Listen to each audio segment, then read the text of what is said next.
Good morning. I am Jenna Hanamio. I am here to bring you some de-stressing visualization techniques. There's 6 of them in all. There's a black hole in the air, on the ground, whatever works better for you at the time. Since it's a black hole, like from space, it eats everything. You've internalized stress you don't need, get rid of it. Breathe it out, breathe it away. All the bad stuff and general stress you don't need, just let it go. And then the next one's exactly the same, only you have a real candle you've lit in front of you. Same thing, breathe all your general stress and bad things into the flame, and when it extinguishes, there goes your stresses in the black smoke. The next one's the shower. Whenever you're in there, you imagine that the water's rinsing through you and rinsing your stresses down the drain. Next one's for protection. You sit on the ground in prayer pose, clasp your hands together in the middle, and you do 3 ohms.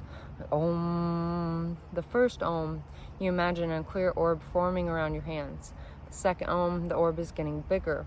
Third om, the orb is surrounding you completely. So what you've just done is made yourself a bubble. So it'll help deflect the outside stresses from getting in. At that time, I pray for everything I need and want, and thank God for everything I have. Next one's grounding. Lots of ways to do so. It's always helpful to be outside and barefoot. You don't have to be. In this one, you imagine that there's iron rods coming out of your feet and melding with the molten core of the earth.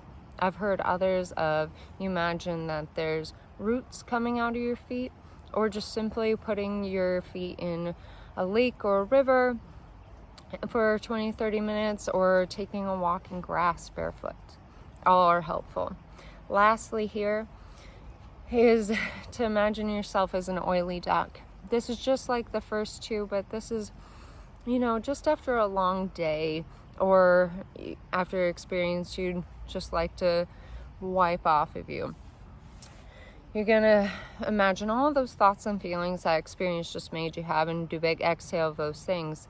But then this one's unique as you're imagine yourself as an oily duck. So at the same time as the exhale, you take your arms above your head and you whoosh them down your side. You're slicking this experience off of you. You're not letting it infiltrate. And that's it. Pick and choose what works for you, and how often you do these are up to you. I hope they help. God bless.